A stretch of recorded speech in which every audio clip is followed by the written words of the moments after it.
Welcome to the MeMyddleton Show Shadowwork series, which is a part of the C4 30-Day Challenge. C4 stands for Content Creators of Color Collective. For each day during the month of February, we will go over a shadow exercise topic to help us take a necessary look at the not so pleasant yet important side of ourselves that we have hidden in the shadows.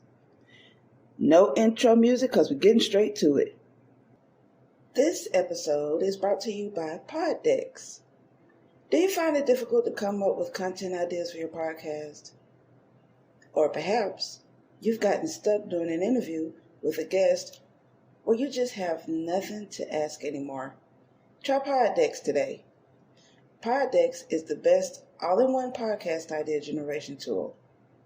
You get everything from episode ideas to interesting conversation starters for interviews, engaging discussions for your live streams, and even social media content ideas. With this tool, you don't have to spend weeks trying to come up with content for an episode or unique questions for your guests.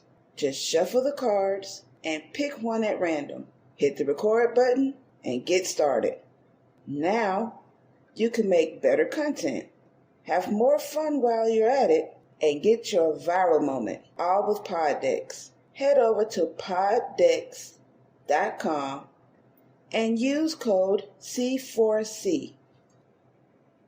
Day 1 of the 30-Day Challenge. Topic for today: Dear Little Me. Think about the child version of yourself, the little you. You are under the age of 8. Think about some of your most favorite things. Write these down. What shows did you watch? What's your favorite song? Favorite toy? Your best friend? Favorite clothes or favorite hairstyle? Favorite shoes? What did you do alone? Or what did you do with others? What emotions did you feel? Were they mostly joyous or sadness? Did you have needs that were not fulfilled? Nurturing, encouragement, food, attention, protection, a parent or sibling, fun, activities, structure, love. Write a letter as your younger self expressing the unfulfilled needs and ask your adult self if you can provide them. After you do that, respond to your younger self as your current adult self.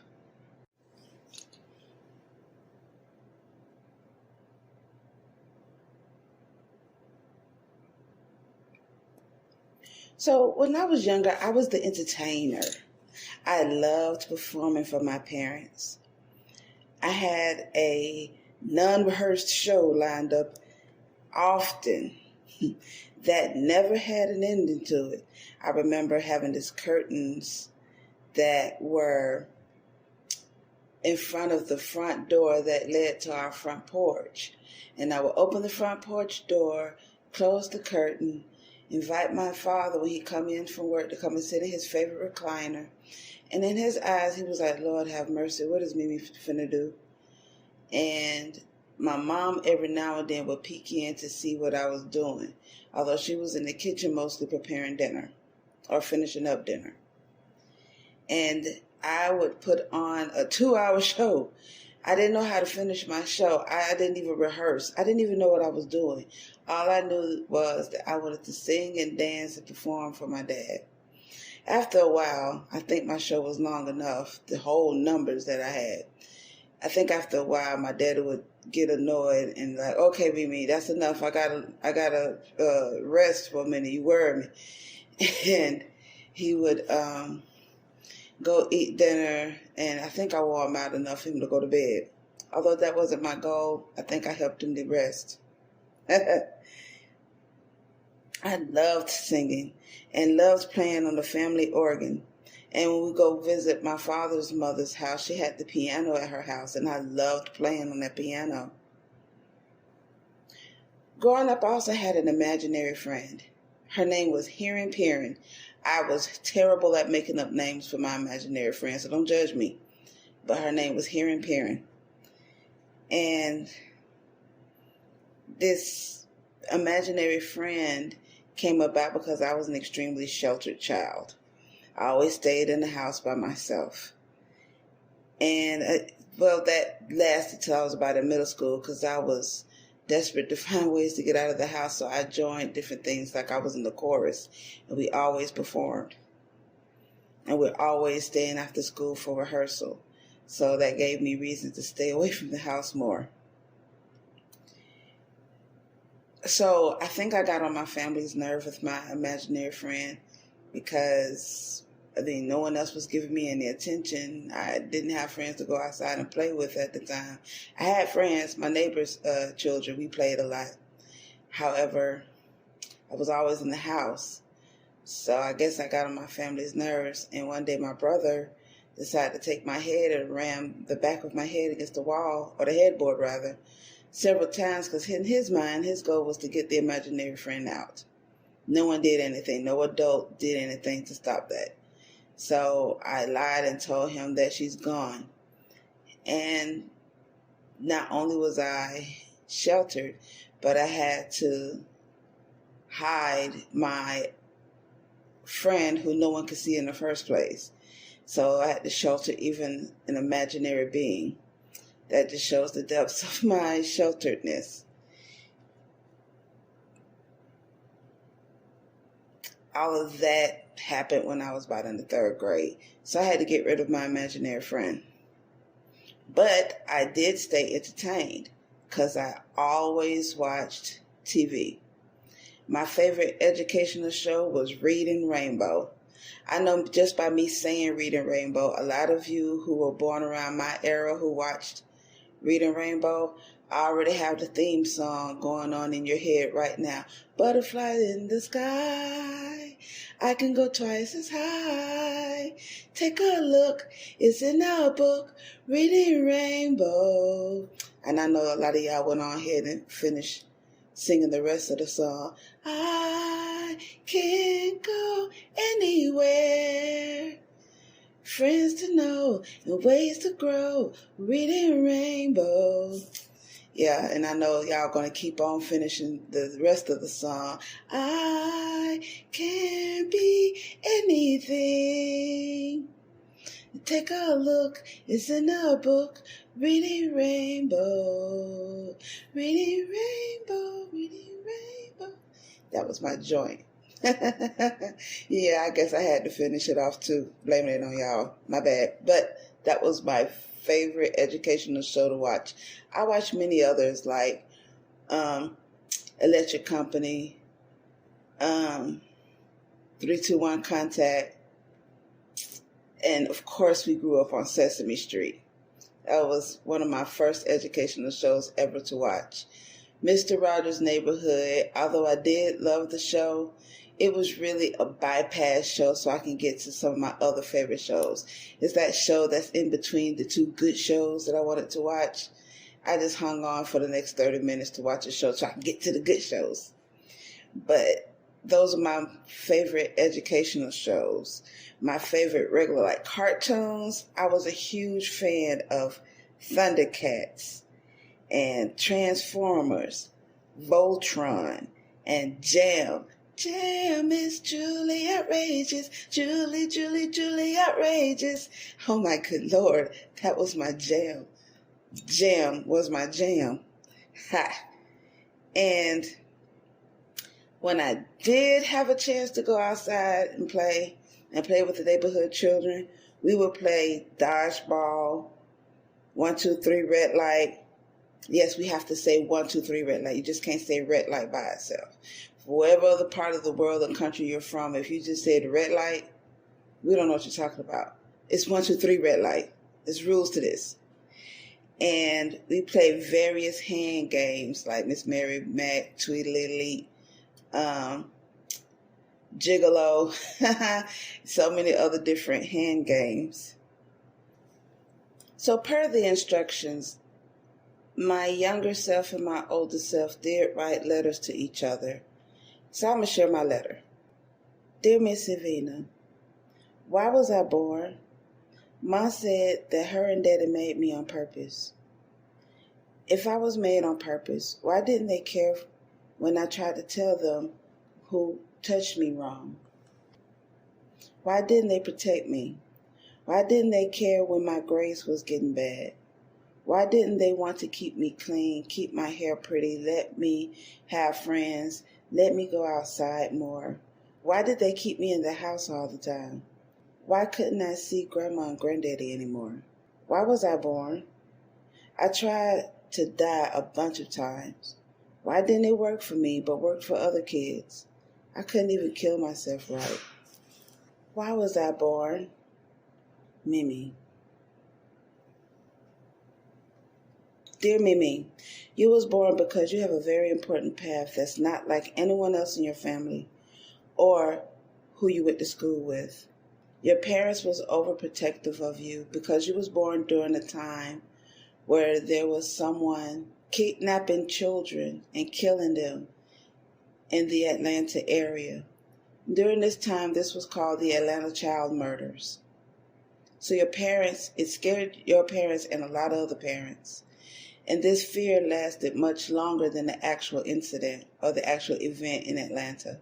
So that's why they sheltered you.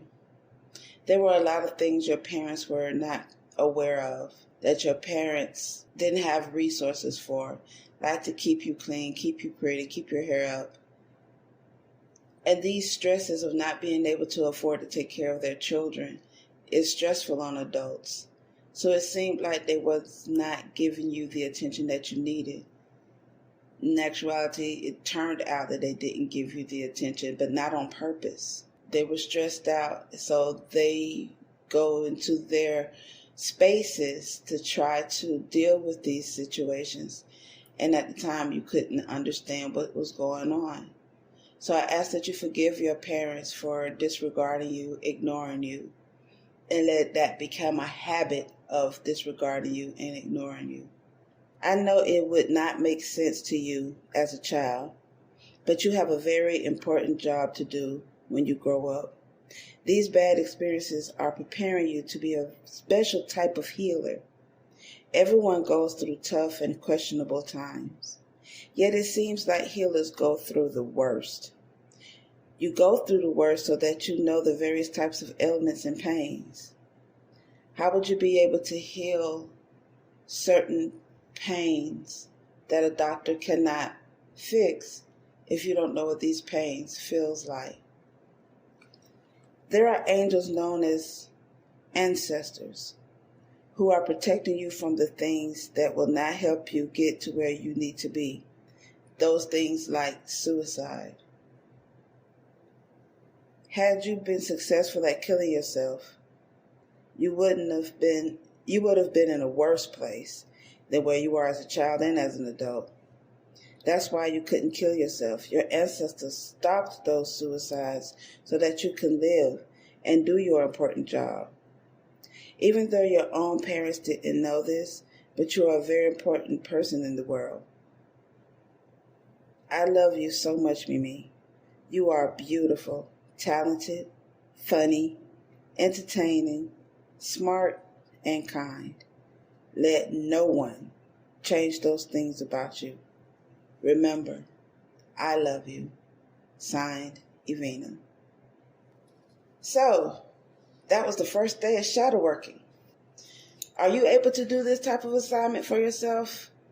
Be able to remember who you were as a child. Be able to find the things that were not fulfilled in your childhood. Go through those emotions. Put yourself in that mind state of where you were as a child and write a letter to yourself.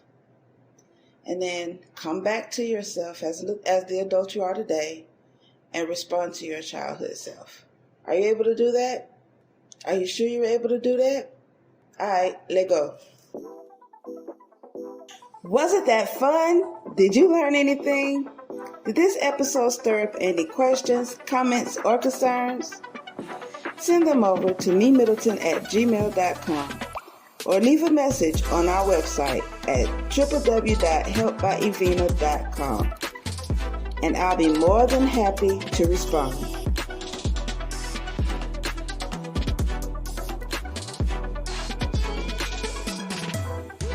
Check out our bonus content by becoming a patron. There are 4 different patron tiers to choose from. This is to help upgrade our equipment. So, don't miss out on exclusive episodes and wonderful rewards for your patronage.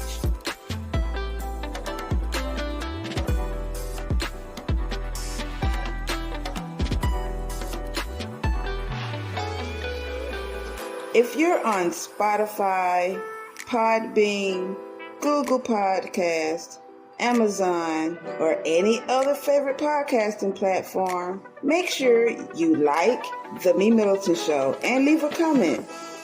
Tell us how much you love the show, what you don't like about it, how we can improve, and how we can be challenged.